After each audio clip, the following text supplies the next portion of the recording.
Picture this. I'm standing there in the pouring rain, watching these massive excavators tear into the heart of my family's legacy, ripping apart the old workshop that my grandfather Victor had hammered together board by board back in '47, his calloused hands fresh from the war, splinters embedding like badges of honor as he shaped beams from raw logs he felled himself.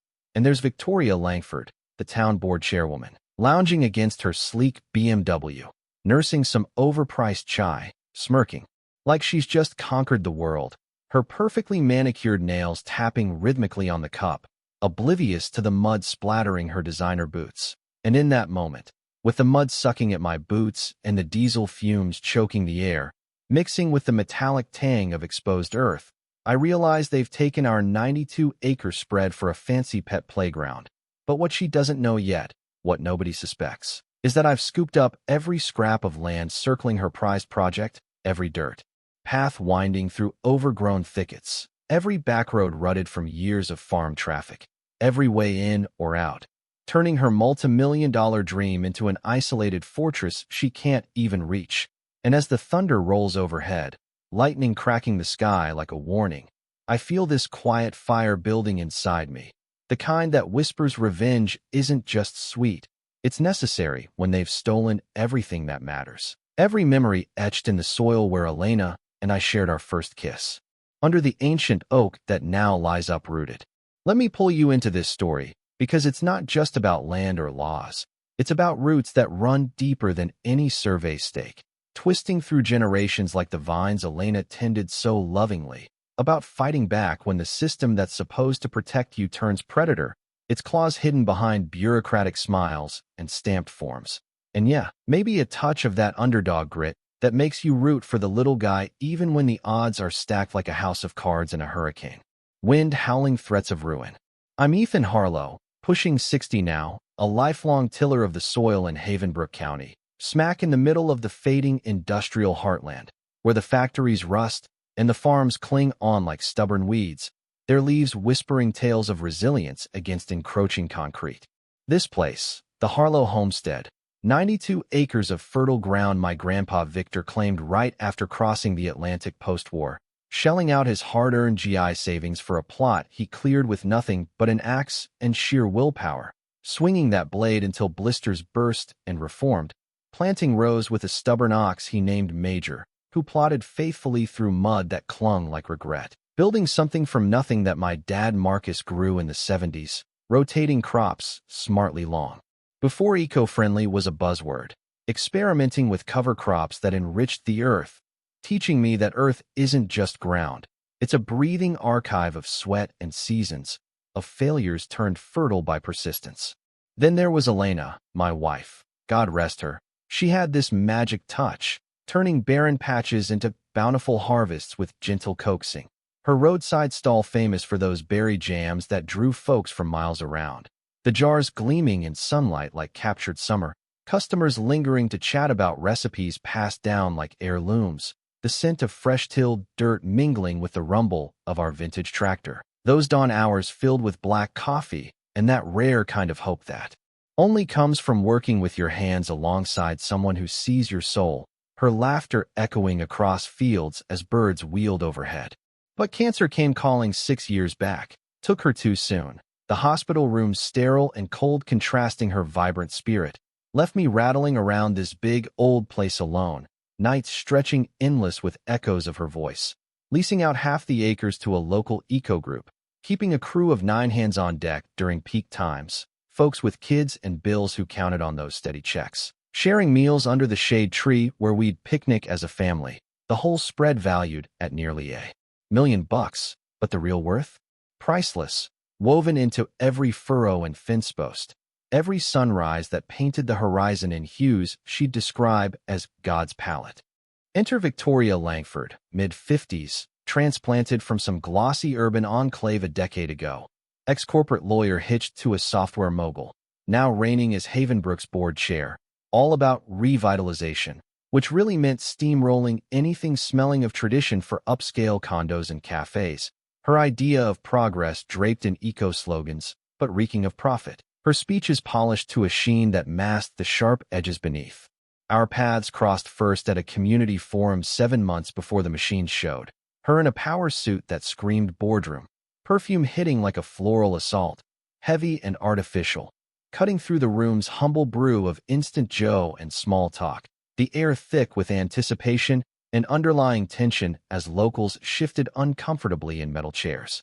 She unveiled the Havenbrook Vitality Plan, eyeing my land plus a derelict mill and a forgotten theater, maps projected with red circles like targets. And when I stood up, voice steady despite the knot in my gut, explaining how the farm fed families, hired locals, sustained the soil with practices that prevented erosion, suggesting other spots like the vacant lots downtown, she fixed me with this look, like I'd tracked in dirt on her marble floors, her tone dripping ice. Nostalgia doesn't fund infrastructure, Mr. Harlow. Advancement requires concessions from folks like you, the uncomplicated kind. Her words hanging like frost, chilling the room. Uncomplicated, like we were relics in a display case, preserved but irrelevant. And just like that, a month later, the official envelope lands, eminent domain decree slapping me with a buyout of $480,000 for land worth double, claiming it for the Langford Heritage Pet Sanctuary, honoring her departed dad of course, backed by some rushed eco-report from her old sorority sister, slapped together in days for a fat fee that screamed shortcut, pages crisp with haste and hidden agendas. I brought in Mason Caldwell, the county's top legal eagle, and he digs in, comes back stone-faced, lines etched deeper on his brow. It's wired from the top. Ethan, approvals rushed through back channels, feedback window slashed to bare minimum. This was decided long before you knew.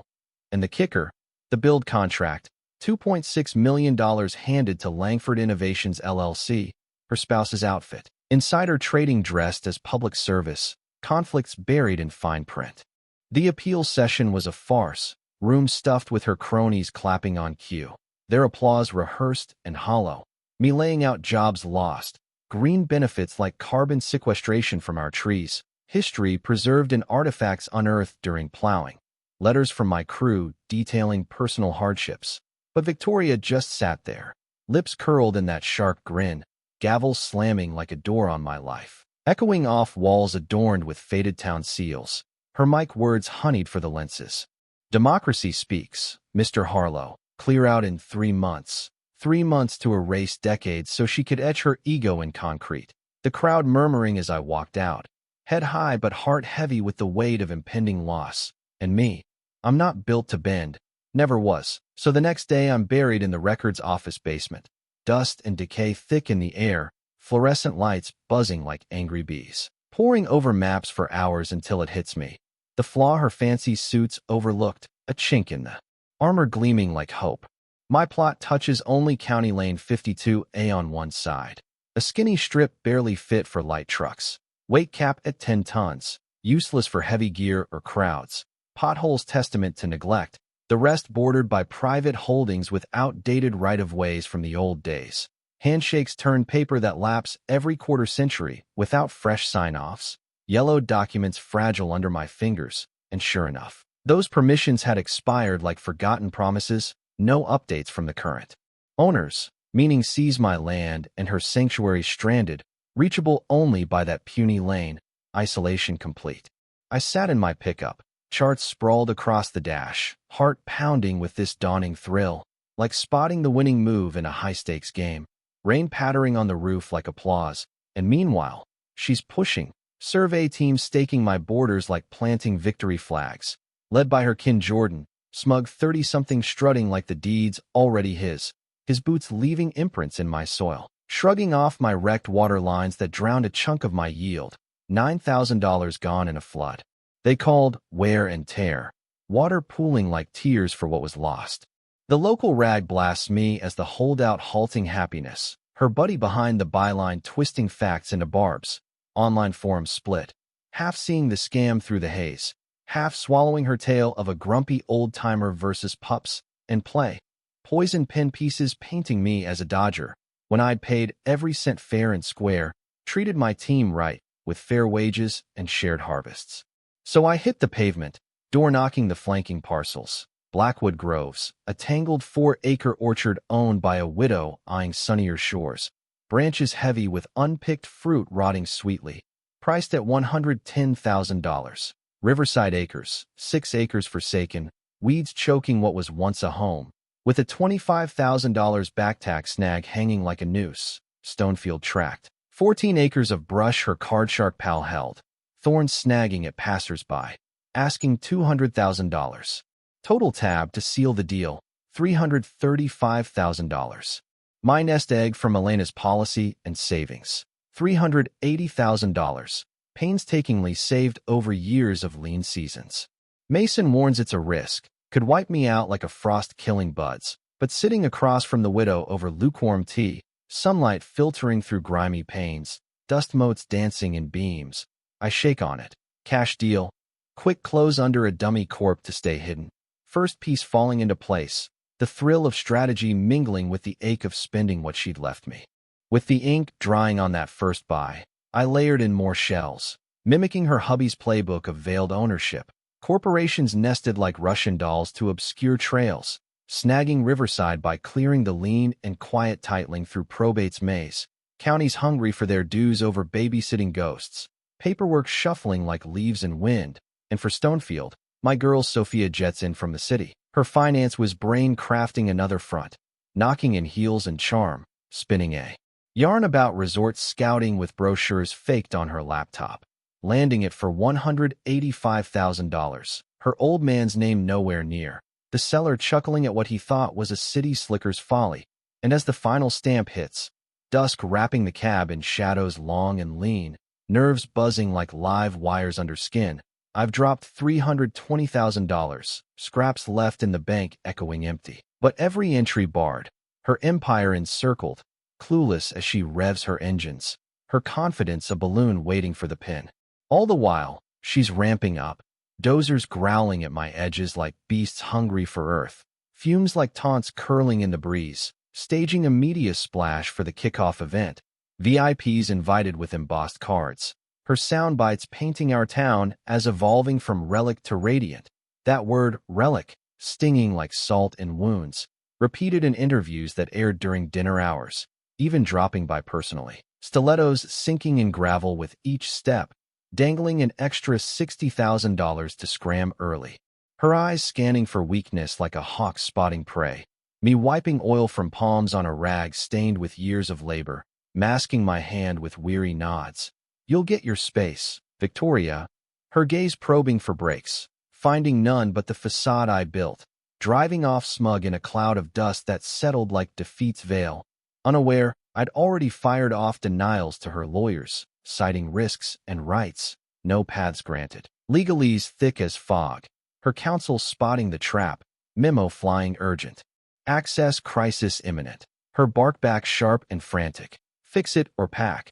Calling a hush-hush vote to grab my new holdings too, double-dipping the law like it was her plaything, chambers dimly lit to hide the shame. Mason shreds their case with priors pulled from dusty tomes, arguments slicing like a scythe through wheat, but they push, her machine churning relentlessly, slapping my tenant shack with nitpick fines, post too tall by inches, drain off kilter directing water wrong. $3,800 in penalties stacking like accusations. Phony eco-tips triggering inspections that cleared me, but smeared my name in whispers around town. Her man's firm lowballing my core at half value. A slap with menace wrapped in offers. Media ramping kids with leashes looking forlorn in staged photos. Headlines howling greed. Forums flaming me as the bad guy in her scripted saga. Anonymous posts multiplying like weeds. And I feel the weight. The injustice boiling under skin. Pressure building like a storm cloud pregnant with rain. But I rally, linking arms with the squeezed-out shops, the diner owner hit by her plazas losing parking to pedestrian paradises. Empty and echoing, the hardware guy shoved for hotels that promised jobs but delivered dust, forming the Havenbrook Land Defense League, flooding feeds with our truths, worker tales of families fed by the farm, history snaps of black and white photos yellowed with time, the narrative shifting, slow but sure, likes and shares building like a tide turning. Then I fence it all, tall wire ringing her sight like a cage, posts driven deep into earth that resisted at first then yielded, farm loopholes letting me claim it for stock I didn't have but could imagine, her fury palpable across town. Calls to enforcers bouncing off old statutes favoring growers, humiliating her vision now obscured by links glinting in sun, and days from the vote. Jordan knocks at twilight, haunted eyes shadowed, wife expecting their first, conscience clawing like thorns in flesh, handing proof of her sabotage orders, texts and tapes locked away in Mason's safe, his voice urging hold for the kill shot, timing everything. Sophia dives into records late into nights, coffee cooling beside her, unearthing her stake in the firm through tangled trusts, bond cash vanishing into fees for cronies with invoices padded like cushions, that rushed report bloated with falsehoods, drafting audits anyone could trigger, public funds demanding eyes that pierced veils, and suddenly I've got ammo, docs, damage, deeds, aiming not just to block, but to dismantle her web, expose the rot festering beneath polished surfaces, the corruption that spread like blight on leaves.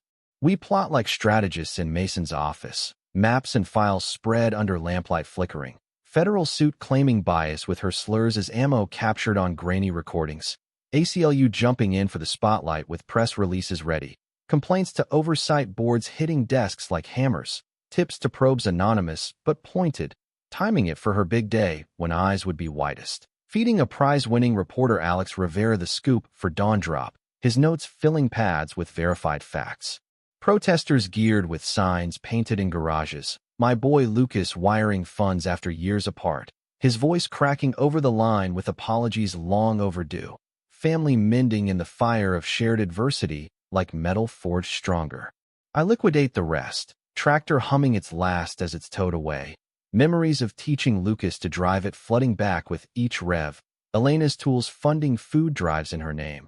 War chests swelling to battle her barges that came relentless. And as flames lick my storage.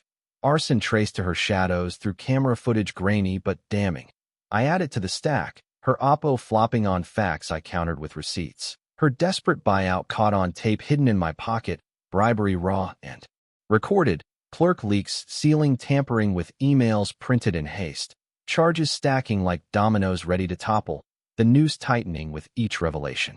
The night before her spectacle, she's scrambling in panic's grip, spiking stories failing on ethics walls unyielding, venue swaps reeking of defeat like smoke from a doused fire, threats bouncing off steadfast officials who stood firm like oaks in wind, her meltdown leaked to feeds trending with mockery, and as my kin and I paced the fields under stars pinpricking the velvet sky, memories flooding like spring rivers swollen with melt, laughter from past harvests echoing faintly, I know the dawn brings reckoning.